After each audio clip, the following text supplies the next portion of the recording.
2014 সাল, প্রায় 24 বছর ধরে এখানে কথামৃত বিষয়ে আলোচনা করেছিলাম। 2014 সালের পর থেকে শারীরিক অন্যান্য কারণে প্রায় বছর 5 বাড়ির বাইরেতে কখনো যাই। তবে এই মাসে অর্থাৎ বলরাম মন্দিরের অধ্যক্ষ মহারাজ যিনি আছেন, তাঁর বিশেষ আগ্রহে আমি আবার সেই বলরাম মন্দিরে এসে উপস্থিত হতে পেরে নিজেকে ধন্য বলে মনে করছি এবং তাঁকে আমার কৃতজ্ঞতা জানাই। আপনারা যারা ঠাকুরের মায়ের ভক্ত, তাঁরা নিয়ত কথামৃত পড়েন, কিন্তু এই রামকৃষ্ণ কথামৃত যেখানে লেখা হয়েছে, অর্থাৎ কিনা কথামৃত ভবন, তার মহিমা ও মাহাত্ম্য বিষয়ে আপনাদের কিছু জেনে রাখা দরকার। মঠ মিশনের যারা বড় উচ্চকোটির সাধু সন্ন্যাসী, যেমন স্বামী প্রভানন্দ মহারাজ এবং আরও অন্যান্য যারা আছেন, তারা আমার একদিন বলে বসলেন যে আপনি বহুকাল ধরে কথামৃত এই বিষয়ে আলোচনা করেন, কিন্তু কথামৃত ভবনের যে একটা বিশেষ মহিমা আছে সে বিষয়ে ভক্তেরা যে খুব একটা খবর রাখেন মনে হয় না। তা আপনি কথামৃত ভবনের যে মহিমা সেই বিষয়ে ভক্তদের কিছু বলবেন। সেই জন্যে 2-4 জায়গায় মঠ মিশনের যেখানে আমরা যাই সেখানে কথামৃত ভবনের মহিমা বিষয়ে বলি। তা আজকের এই আলোচনা সভায় ঠাকুর মা স্বামীজি মহারাজজি, বলরাম বাবু প্রমুখ ঠাকুরের পার্শ্বদের প্রণাম করি। এই মঠের অধ্যক্ষ মহারাজ এবং অন্যান্য যারা আছেন সাধু মহারাজ, তাঁদেরও প্রণাম জানাই। আর আপনারা যারা উপস্থিত, আপনাদের সবাইকে আমার শ্রদ্ধা ভালোবাসা জানিয়ে আমি কথামৃত ভবনের মহিমা বিষয়ে 2-4টি কথা বলার চেষ্টা করি। এই যে নর্থ ক্যালকাটা বা উত্তর কলকাতা যেতে বলি, তার যে ঠনঠনিয়া কালী মন্দির আছে, আবার পাশে বিদ্যাসাগর কলেজ আছে, সেই তারই খুব কাছে তেরেন্দ্রী গুরুপ্রসাদ চৌধুরীর বাড়িতে কথামৃত যিনি লিখেছিলেন, যাকে আমরা শ্রীম বলি, তিনি ওই বাড়িতে থাকতেন। সেই বাড়িটি এখন বহুদিন ধরেই বটে শ্রীমঠ ঠাকুরবাড়ি বা কথামৃত ভবন বলে পরিচিত। সারদা রামকৃষ্ণ জগতে এই কথামৃত ভবন এক মহাতীর্থ। দেশ বিদেশের বহু সাধু সন্ত, ভক্তজন, গবেষক, ঐতিহাসিক সুধীজনের নিত্য যাতায়াত। আপনারা এই অবশ্য জানেন যে ঠাকুর শ্রীরামকৃষ্ণদেব তিনি যে তাঁর পার্শ্বদের নিয়ে লীলা করেছিলেন, এবং লীলাচ্ছলে তিনি অমৃত কথা বলেছিলেন, সেগুলো এবারে হুবহু লিপিবদ্ধ করবার জন্য তিনি শ্রীমকে সঙ্গে করে গেছেন। আর এই শ্রীরামকৃষ্ণদেবের এই দৈবী টানে এই শ্রীম তার জীবনের নানা ঘটনাক্রমে শ্রীরামকৃষ্ণদেবের কাছে এসে দক্ষিণেশ্বরে উপস্থিত হয়েছিলেন। 1854 সাল হবে, নাগপঞ্চমী তিথি 14ই জুলাই। তিনি এই ঝামাপুকুর সিমলা অঞ্চলে শিবনারায়ণ দাসের লেনেতে তাঁর বাবার ভাড়া বাড়িতে জন্মগ্রহণ করেন। এখন সে বাড়ি অবলুপ্ত বটে। তার বাবা মা পরপর 12 বার শিব পুজোর মানসিক করায় শ্রীম জন্মগ্রহণ করেন। শ্রীম জন্মগ্রহণ করার কিছুদিনের মধ্যেই তার বাবা মধুসূদন গুপ্ত, মা ছিলেন স্বর্ণময়ী দেবী। ওই তার বাবা ওই শিবনারায়ণ দাস লেনেরই খুব কাছাকাছি 13-2 গুরুপ্রসাদ চৌধুরীর বাড়িটা ক্রয় করেন এবং সেই বাড়িতেই শ্রীম বড় হয়ে ওঠেন এবং জীবনের অধিকাংশ সময় ওই বাড়িতেই তিনি অতিবাহিত করেন। তবে মনে রাখতে হবে 1905 সালের পর থেকে তিনি তাঁর যে বাবার বাড়ি পিতৃগৃহ এছাড়াও তার নিজে প্রতিষ্ঠিত আমার স্ট্রিটের মডার্ন স্কুল বাড়িতেও জীবনের অনেক সময় তিনি অতিবাহিত করেন। মজার ব্যাপার হলো 1854 সালে যখন তিনি জন্মগ্রহণ করেন তখন শ্রীরামকৃষ্ণদেব ওই অঞ্চলে তাঁর দাদা রামকুমার বাবুর টোলে থাকতেন।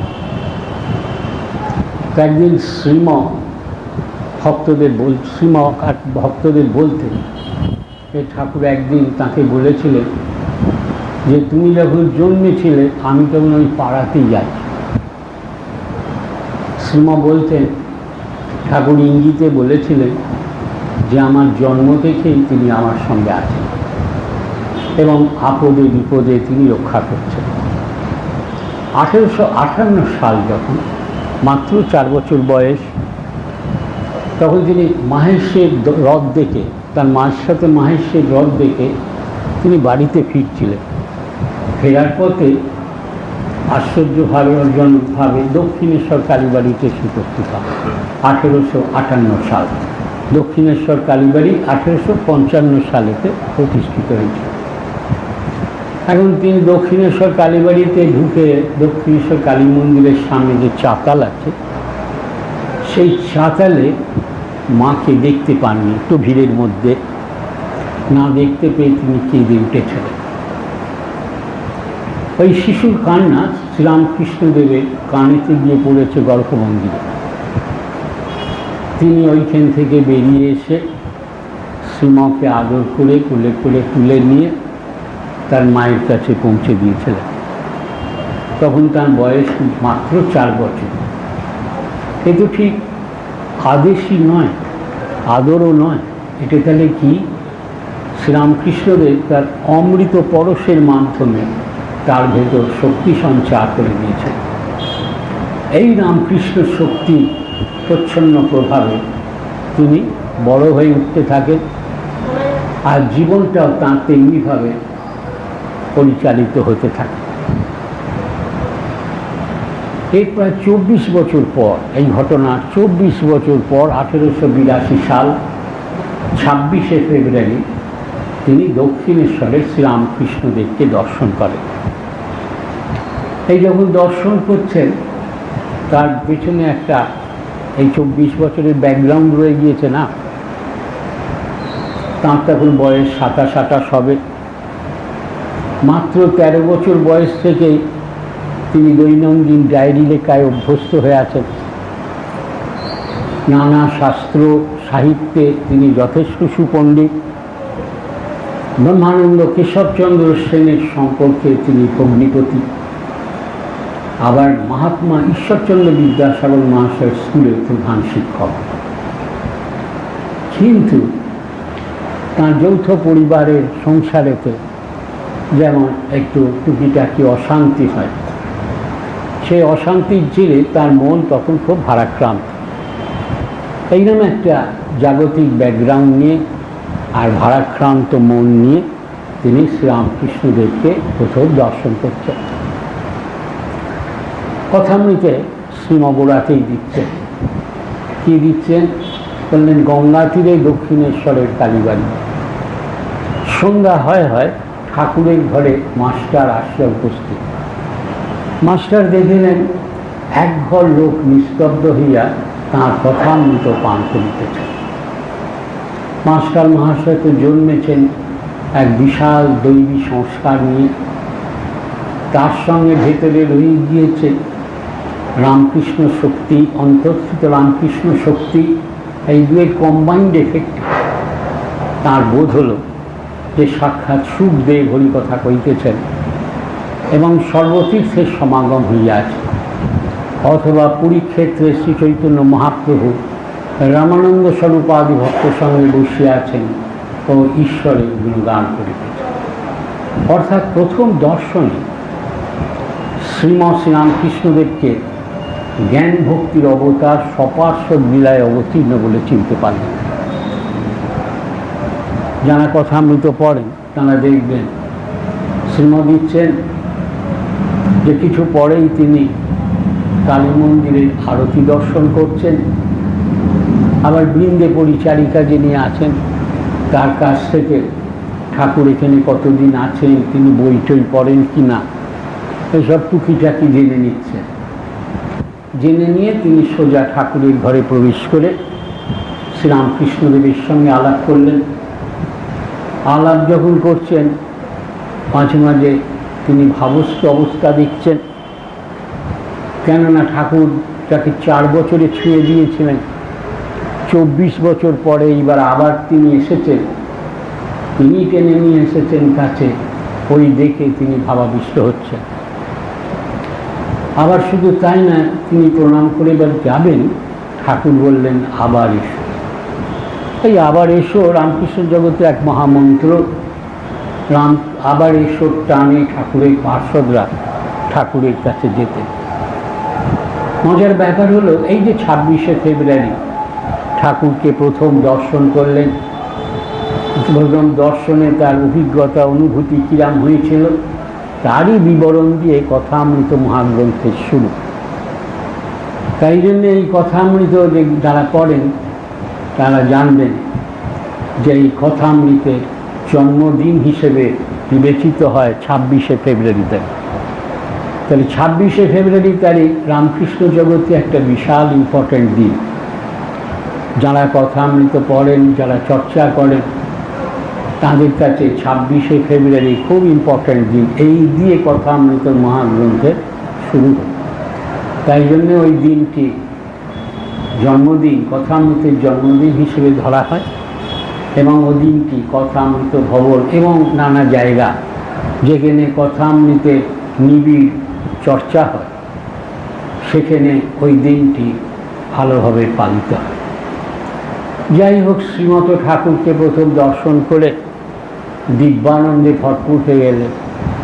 তিনি রামকৃষ্ণদেবের আকর্ষণে বারে বারে ঠাকুরের কাছে আসতে শুরু করলেন।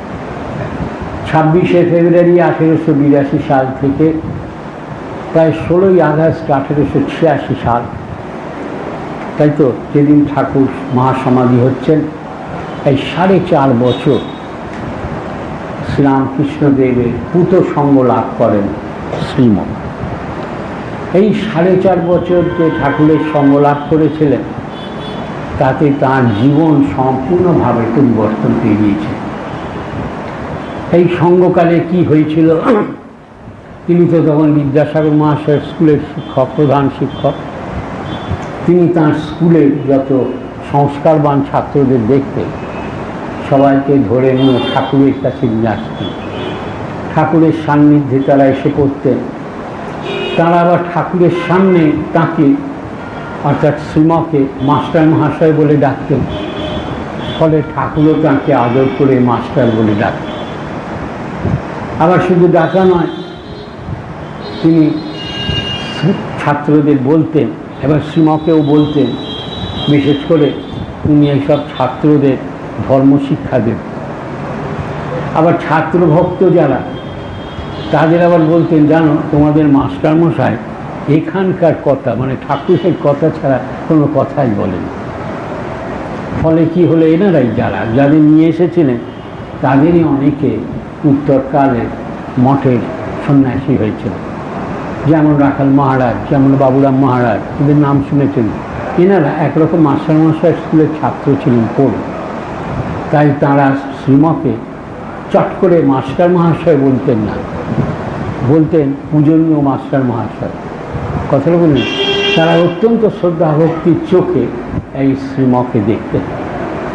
এমনকি পরবর্তীকালে যারা এই ঠাকুরের কথামৃত পড়েছেন এবং এইসব মহাপুরুষদের সঙ্গ করেছেন, তাদের মধ্যে প্রায় অনেকজন আছেন যারা শ্রীমকে তাঁদের প্রথম গুরু বলে মেনেছিলেন।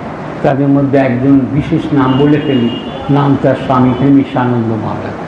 তিনি মাস্টার মহাশয়কে জীবনে প্রথম গুরু বলতেন, অনেকেই বলতেন, উনি বিশেষ করে একে বলতেন, বাবুরাম মহারাজও বলতেন। যাই হোক, এই হলো মাস্টার মহাশয়ের সঙ্গ করার একটা পরিচিতি। দ্বিতীয় পরিচিতি হলো অদ্ভুত। এই সঙ্গকালে তিনি যখন ঠাকুরের কাছে যেতেন, দক্ষিণেশ্বর কালী মন্দিরে, আমরা যেখানে বসে আছি বলরাম মন্দিরে, নানা ভক্তগৃহে ব্রাহ্ম সমাজের উৎসবে পণ্ডিত দেখতে যাচ্ছেন, বিদ্যাসাগর মশাই, শশধর পণ্ডিত, তাদের কাছে যেখানে দেখতে যাচ্ছেন। আবার অসুস্থর সময় শ্যামপুকুর বাটিতে, কাশীপুর উদ্যান বাটিতে তিনি পরিবেশ আর পরিমণ্ডল যা কিছু দেখতেন নিজে চোখে দেখতেন যা, আর নিজে কানে যা যা শুনতেন। তিনি বাড়ি ফিরে এসে তাঁর ঈশ্বর দত্ত মেধা ও স্মৃতিশক্তির জেরে তিনি দিন, তারিখ, তিথি, নক্ষত্র সব মিলে ডায়েরিতে সাংকেতিকভাবে লিখে রাখতেন। কারণ তিনি তো প্রতিদিন ঠাকুরের কাছে যেতে পারতেন না। তখন তিনি কী করতেন, যখন যেতে পারতেন না, ওই ডায়েরিগুলো ধ্যান করে ঠাকুরের সঙ্গ সুখ লাভ করতেন। ঠাকুরের কাছে যেদিন যেতেন তার আগে ওই ডায়েরিগুলো ধ্যান করে নিতেন, করে যেতে। আবার যেদিন যেতে পারতেন না, সেগুলো আবার ডায়েরিটা ধ্যান করে শ্রীরামকৃষ্ণদেবের সঙ্গ করতেন। মানে তিনি কখনোই শ্রীরামকৃষ্ণদেবের সঙ্গে যোগছিন্ন অবস্থায় থাকতে পারতেন না।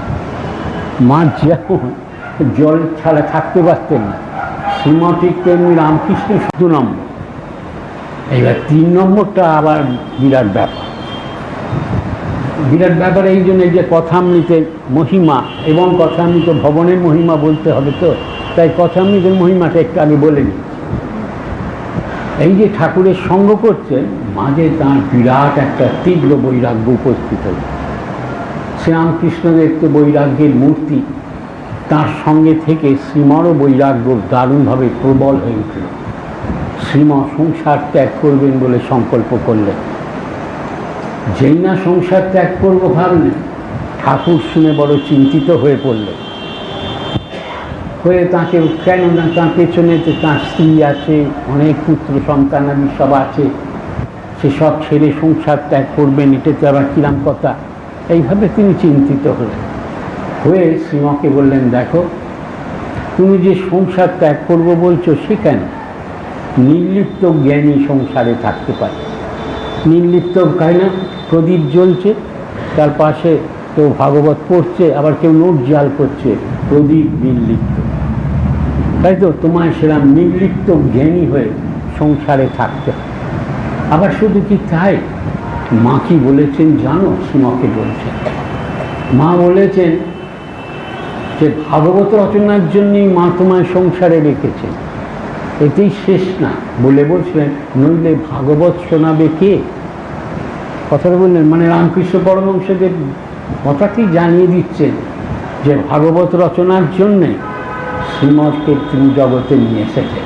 বলে নইলে ভাগবত শোনাবে কে? মাসামশাকে। এই না বলে তিনি সোজা তাঁর নিজের কাছে দক্ষিণেশ্বরে টানা 1 মাস সাথে ঈশ্বর দর্শন ও নির্লিপ্ত জ্ঞানী সাধন করালেন। করিয়ে এইবার তিনি তাকে সংসারে রাখবেন। সংসারে রাখার আগে তাকে বলে বসলেন, তোমার ব্রহ্ম যাকে বলে ব্রহ্মজ্ঞান আর যাকে বলে শুদ্ধা ভক্তি, তোমার দুই হবে। এই বলে তাকে জগদম্বার নির্দেশে ভাগবত রচনার জন্য সংসারে রাখলেন। পরিণামটা কি হলো? জনক রাজার মতন নির্লিপ্ত জ্ঞানী হয়ে রইলেন, ব্যাস বাল্মীকির মতন ভাগবতকার হয়ে রইলেন, আবার নারদ ঋষির মতন কথা অমৃত কীর্তনে মত্ত থাকে। এই হলো শ্রীমৎ জীবন।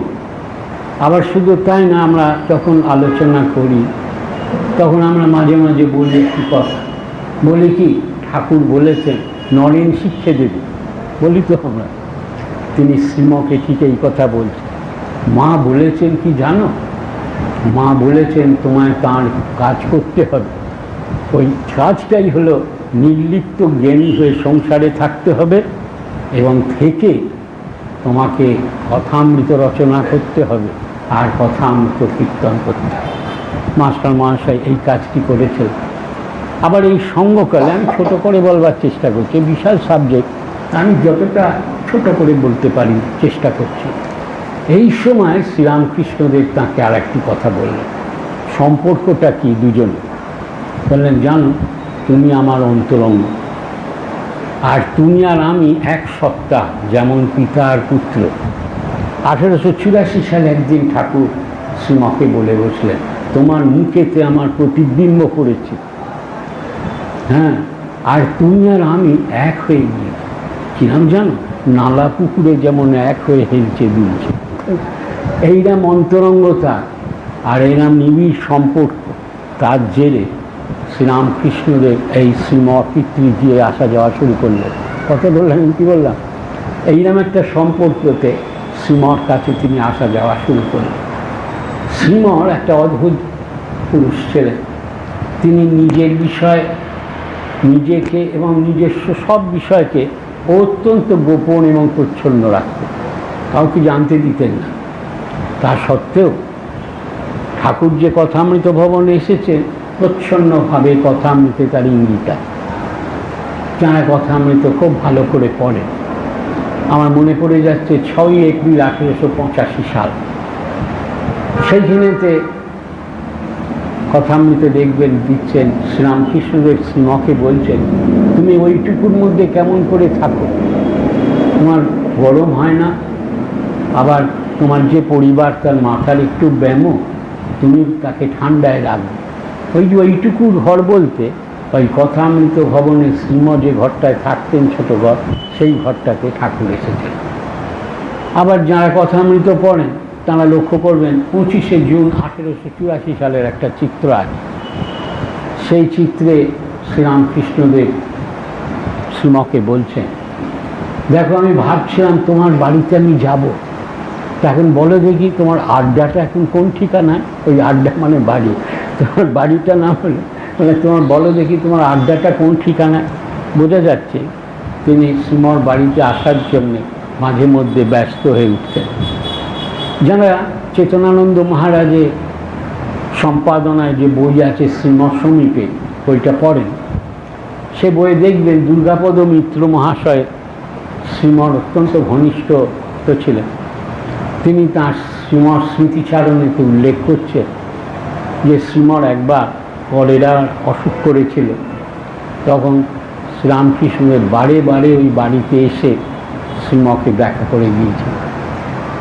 আর মেয়েকে তো মনেই রাখতে হবে, যাকে দিয়ে তিনি কথামৃত লেখাবেন তার বাড়িতে যে তিনি একাধিকবার আসবেন, সেটা তো খুবই স্বাভাবিক, তাই না? এইবার তো ঠাকুরের যখন মহাসমাধি হয়ে গেল, তখন শ্রীমত অত্যন্ত শোকাহত হয়ে গেলেন। শৈশবেতেই তিনি মাতৃহারা ছিলেন। এখন ইনি শোকাহত হয়ে তিনি একটা কাজ করলেন। তিনি উপলব্ধি করলেন সেই মুহূর্তে ঠাকুর আর শ্রী শ্রীমা অভেদ, বললেন দুজনে এক। এইটা ভেবে তিনি শ্রী শ্রী মায়ের চরণে নিজেকে আত্মনিয়োগ করলেন, তাঁর সেবা যত্নে অত্যন্ত মগ্ন হলেন। আবার মজার ব্যাপার, ঠাকুরের সঙ্গে তো 4.5 বছর ছিলেন বললাম, শ্রী মায়ের সঙ্গে 34 বছর ছিলেন। এবারে জীবন সর্বস্ব জ্ঞানে তিনি মাকে আঁকড়ে ধরেছিলেন। আপনারা জানবেন বোধহয় শ্রী মা ঠাকুরেশ্বরী যার পর তীর্থে গিয়েছিলেন। শ্রীম তাঁর স্ত্রী নিকুঞ্জ দেবীকে মায়ের সেবার জন্য সঙ্গে পাঠালেন। তিনি কিন্তু বাড়ির ছেলেপিলেদের কী হবে একবারও ভাবলেন না। না ভেবে তিনি মায়ের সাথে তাঁর নিকুঞ্জ দেবীকে পাঠিয়ে দিলেন। 1887 সালে যখন তীর্থ সেরে ফিরলেন, তখন শ্রী মা প্রথমেই এই শ্রীমর বাড়ি কথামৃত ভবনে উপস্থিত হলেন। ঠাকুরের শরীর যাওয়ার পর প্রথম যে বাড়িতে যাচ্ছেন সেই বাড়িটি হলো কথামৃত ভবন, শ্রীমর বাড়ি। তাই জন্যে তদানীন্তনকালের যারা সব ব্রহ্মবিদ সাধুরা ছিলেন তারা বলতেন শ্রী মায়ের প্রথম বাড়ি হলো শ্রীমর বাড়ি, তারপর উদ্বোধন হলো। তাহলে প্রথম বাড়ি বলতে এই শ্রীমঠ যে পিতৃগৃহ বা কথামৃত ভবন, সেইটার দিকে তারা অঙ্গুলি নির্দেশ করেছিলেন। আবার শুধু তাই নয়, তিনি ওইখানেতে বেশ দিন 15 থাকলেন, থেকে এই বলরাম মন্দির যেখানে আমরা বসে এই বাড়িতে আবার মা এলেন। এই বাড়িতেও আবার বেশ কিছুদিন থেকে তিনি কামারপুকুর গেলেন। যখন কামারপুকুর যাচ্ছেন তখন আবার নিকুঞ্জ দেবী মায়ের সাথে কামারপুকুর গিয়েছেন। শ্রীমা আবার শ্রী মাকে পায়াসইতার বাড়িতে পিতৃগৃহে, যেটা আজ কথামৃত ভবন, সেখানে এনে মাকে যাৎপন্যায় সেবা যত্ন করতেন। পরিণামটা কী হলো, শ্রীমা পরিবারের সবাই শ্রী মায়ের কাছ থেকে মন্ত্র দীক্ষা লাভ করেছিল। আবার শ্রী মা তো নিজের বাড়িতে সেবা নিচ্ছেন, আবার শ্রী মা যদি অন্য কোথাও থাকতেন শ্রীমা আজীবন সেবা পৌঁছে দেওয়ার ব্যবস্থা করতেন।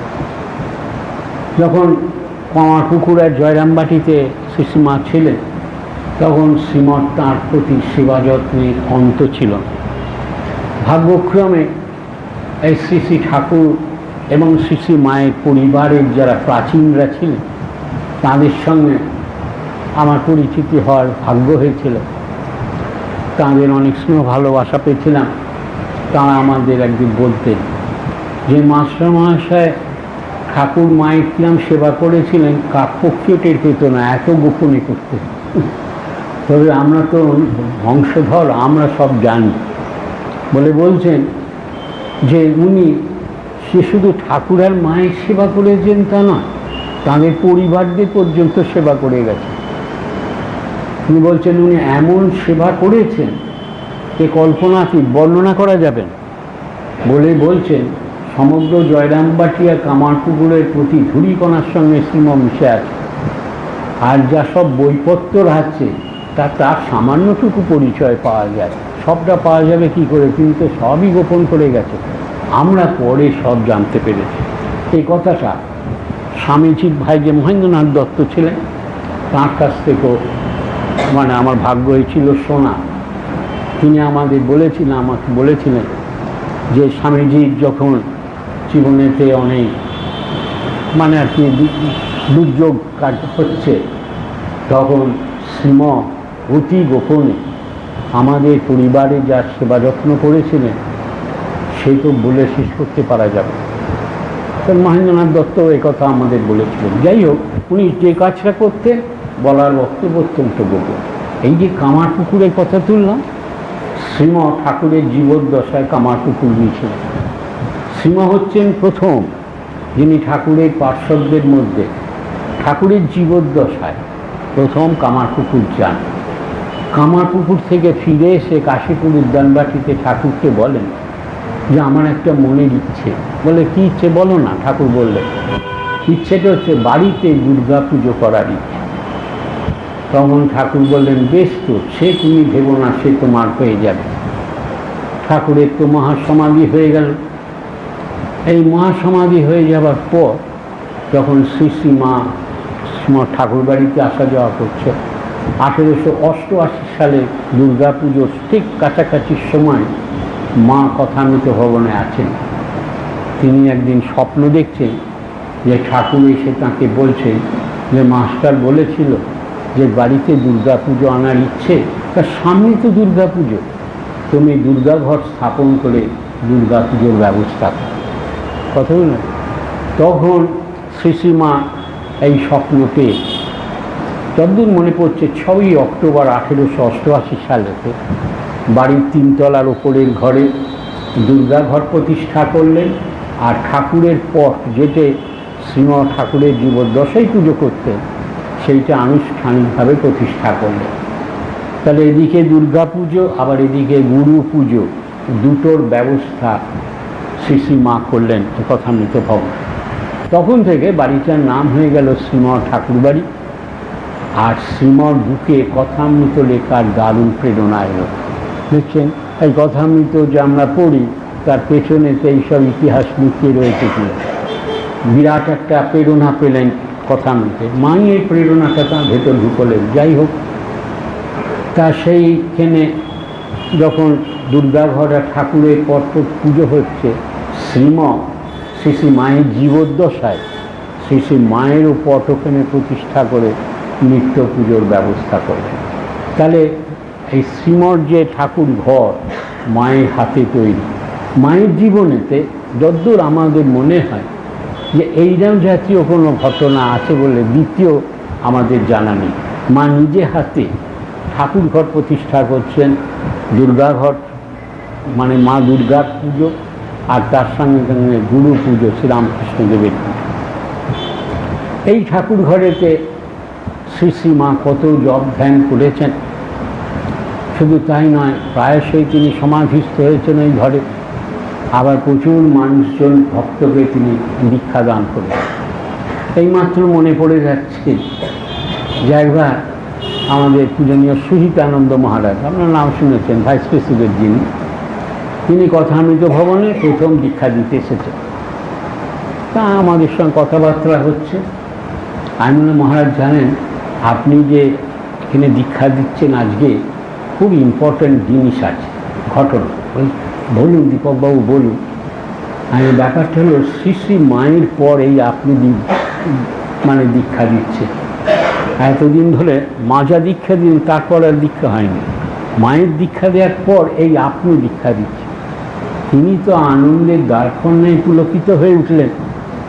আর কথামৃত ভবন এইটা বলার পর থেকে তিনি এতই দুর্বল হয়ে পড়লেন, তিনি নিজেই মুখে বলে ফেললেন যে আমায় অন্য যেখানে দীক্ষা দিতে বললে আমি 2-3বার ভাবি আমি যেতে পারবো কি পারবো না, কিন্তু কথামৃত ভবন বললেই আমি দীক্ষা দিই। আমাদের এই কথামৃত ভবনে অনেকবার দীক্ষা দিয়ে গেছেন উনি।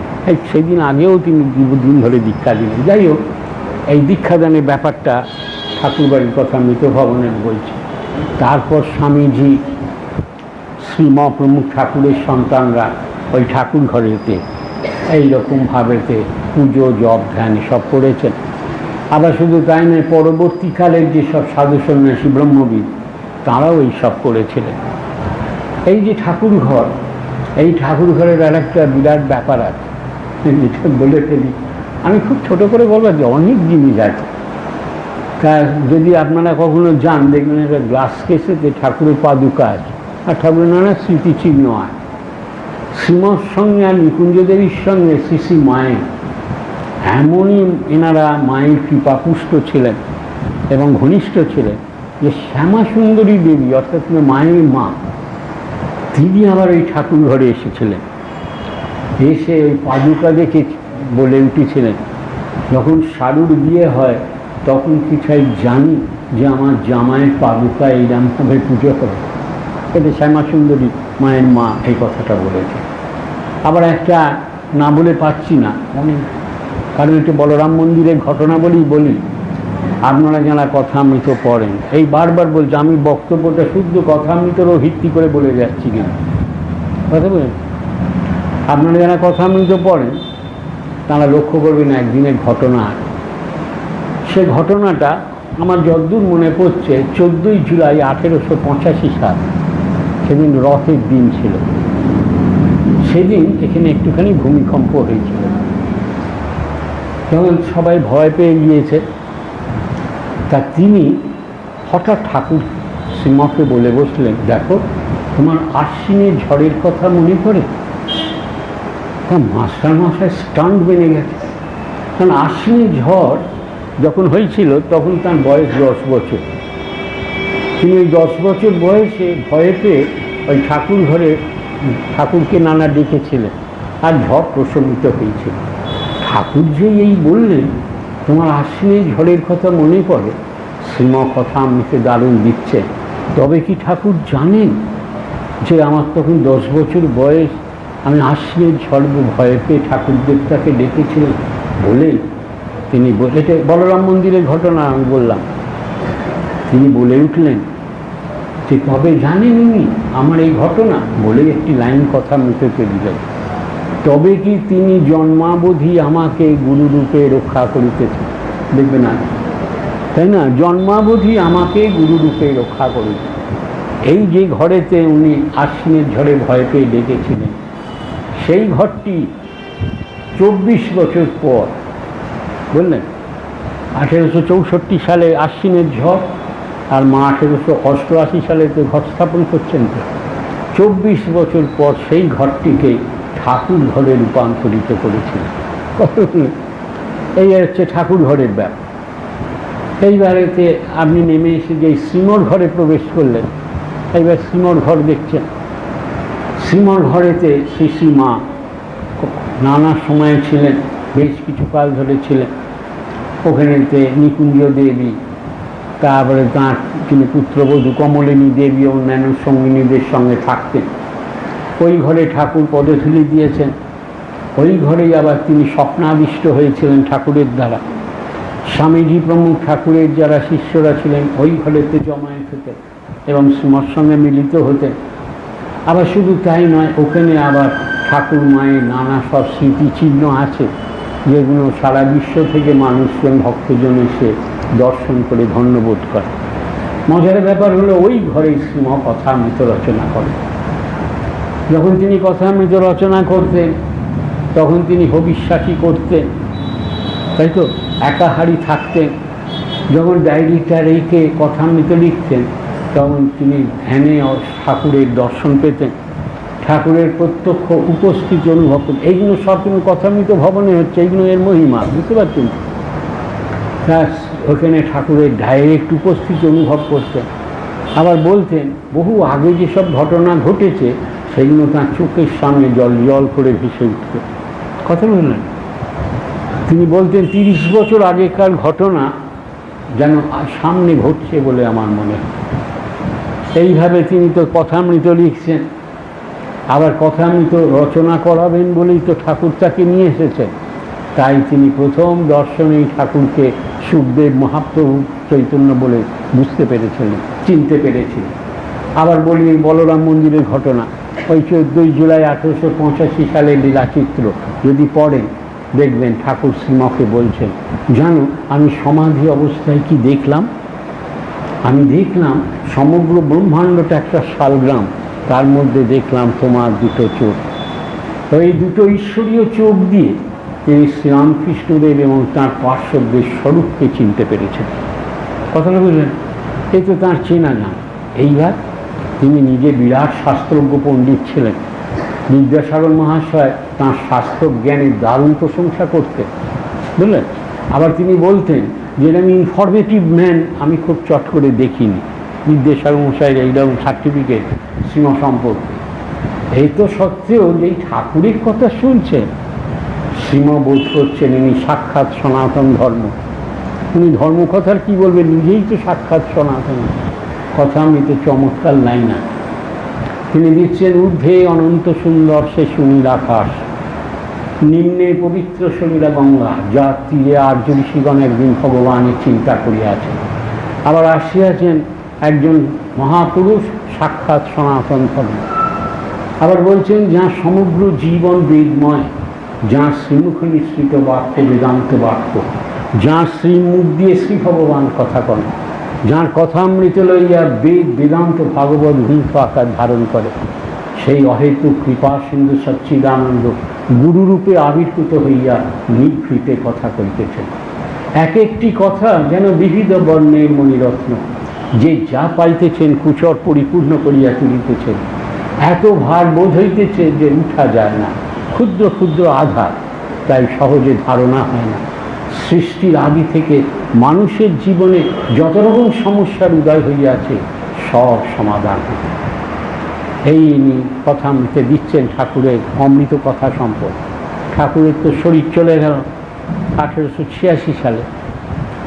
যখন শরীর চলে গেল তার কদিন পরেই শ্রীমর একটা অভ্যেস হয়েছিল, তিনি রাত্রিবেলা দক্ষিণেশ্বর কালী মন্দিরেতে কাটাতেন, সেখানে জপ ধ্যান করতেন। আমার যতদূর মনে পড়ছে 1889 সাল হবে, 13 অক্টোবর তারিখটা। সেদিন তিনি একটা অদ্ভুত স্বপ্ন দেখলেন। কি দেখলেন? স্বপ্নে দেখছেন ঠাকুর আর মা একটা বড় কড়াইয়ের উপর দুধ জাল করছে, পরমান্ন রান্না হচ্ছে। সেখানে মাস্টারমশাই গিয়ে পড়েছে। ঠাকুর যেতেই তাকে দেখেই বলছে, ও তুমি এসে পড়েছো, বাহ বেশ হয়েছে, আমি তোমায় খুঁজতে বেরোচ্ছিলাম। বললেন দেখো এই যে অমৃত রান্না হচ্ছে, এই বিতরণের ভার থাকবে তোমার ওপর। বুঝলেন? মাস্টার মহাশয় কথামৃত লেখায় দারুণ অনুপ্রাণিত হয়ে গেলেন। তিনি রামকৃষ্ণদেবের অসীম শক্তি ও কৃপায় পরিপুষ্ট হয়ে তিনি শ্রী শ্রী মায়ের দারুণ আশীর্বাদ এবং আদেশ নির্দেশকে মাথায় নিয়ে স্বামীজি প্রমুখ গুরু ভাইদের অবিরাম অনুপ্রেরণায় তিনি তাঁর ডায়েরিগুলিকে অবলম্বন করে তাঁর ব্রহ্মজ্ঞানের কলমে শুদ্ধাভক্তির কালিতে যোগাবস্থায় আরুলো থেকে রচনা করলেন 5 খণ্ডে বিভক্ত শ্রী শ্রী রামকৃষ্ণ কথামৃত, যা অনন্তকালের জন্যে মানুষকে জুগিয়ে যাবে মহাপুরুষ সঙ্গ আর শুভবুদ্ধি, জুগিয়ে যাবে শান্তি ও আনন্দ, দুঃখ শোকে অফুরন্ত সান্ত্বনা আর ঈশ্বর লাভের অনন্ত প্রেরণা। আমরা লক্ষ্য করি এই যে কথামৃত রচনা, এই যে শ্রী শ্রী মায়ের দুর্গাঘর ঠাকুরের ঘর স্থাপন, আবার এই বাড়িতে ঠাকুর মা স্বামীজি প্রমুখ ঠাকুরের শিষ্যদের আগমন, আর তার চেয়ে আর একটি ইম্পর্টেন্ট ব্যাসবধার শ্রীম মহা ঋষি যিনি, তিনি এই বাড়িতে বহুকাল ছিলেন। পরিণামটা হলো কি, এই এতগুলো কারণেতে কথামৃত ভবন এক মহাতীর্থ হয়ে দাঁড়ালো। সারদা রামকৃষ্ণ জগতে এক মহাতীর্থ বলে পরিচিত এবং সমাদৃত হয়ে আছে। মাস্টার মহাশয়ের একটি বক্তব্য বলে আমাদের আলোচনা শেষ করব। মাস্টার মহাশয় নিজের বুকে বলেছিলেন যে এই যে কথামৃতে যতগুলো দিনের লীলাচিত্র আছে, আপনারা যদি হিসেব করে দেখেন, যতদূর মনে হয় প্রায় 100 কম বেশি 190 দিনের চিত্র। বলেন এক এক দিনের চিত্র 1000 বার করে এখানে ধ্যান করা হয়েছে। ফলে ঠাকুর মা স্বামীজি প্রমুখ ঠাকুরের যারা শিষ্যেরা আছেন তারা সূক্ষ্ম শরীরে এখানে সদাই বিরাজমান। এর পরিণামটা কি দাঁড়ালো?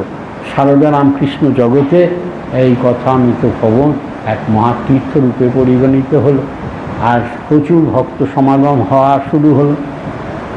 আমাদের 2017 সালের 4 জানুয়ারি এটিকে স্বামী সুইতানন্দ মহারাজ, তখন জেনারেল সেক্রেটারি ছিলেন, সাব সেন্টার অফ বেলুর মঠ হিসেবে উদ্বোধন করলেন। আর তার 2 বছরের মধ্যে এটিকে ব্রাঞ্চ সেন্টার অফ বেলুর মঠ হিসেবে ঘোষণা করলেন বর্তমান যিনি সম্পাদক জেনারেল সেক্রেটারি সুবিধানন্দ মহারাজ। তিনি শুধু এতে ঘোষণা করলেন তাই নয়, তার সঙ্গে একটা মন্তব্য করেছিলেন, সেটা আমি কখনো ভুলিনি। তিনি বলে বসেছিলেন যে সারদা রামকৃষ্ণ জগতে শ্রীমর রচিত কথামৃত এবং কথামৃত ভবন, তার স্থান এতই উচ্চ এবং মর্যাদা সম্পন্ন যে কিছুদিনের মধ্যেই হয়তো একটি রামকৃষ্ণ মঠ মিশনের ওয়ার্ল্ড সেন্টার পেয়ে দাঁড়াবে। কথাটা বলে যাচ্ছে। সুতরাং আমরা আশা করি ঠাকুর মায়ের অশেষ কৃপায় ওখানকার যিনি অধ্যক্ষ মহারাজ আছেন তাঁর সুদক্ষ পরিচালনা এবং তার সাথে আপনাদের মতন সব নিষ্ঠাবান ভক্তদের সহায়তায় এই অবিষ্ট লক্ষ্যে পৌঁছবার পথটা প্রশস্ত ত্বরান্বিত করবে। আজকে 1854 সাল থেকে 2019 সাল 165 বছর ধরে যে আধ্যাত্মিক এবং ঐতিহাসিক ঘটনা প্রবাহ কথামৃত ভবনকে ঘিরে আছে তার একটা সংক্ষিপ্ত বিবরণ দিয়ে এই মঠের অধ্যক্ষ মহারাজ যিনি আছেন তাকে প্রণাম জানিয়ে এবং আপনারা যারা উপস্থিত আছেন আপনাদের সকলের পরম মঙ্গল কামনা করে আমাদের আলোচনাটা এখানে শেষ হচ্ছে। জয় রাম।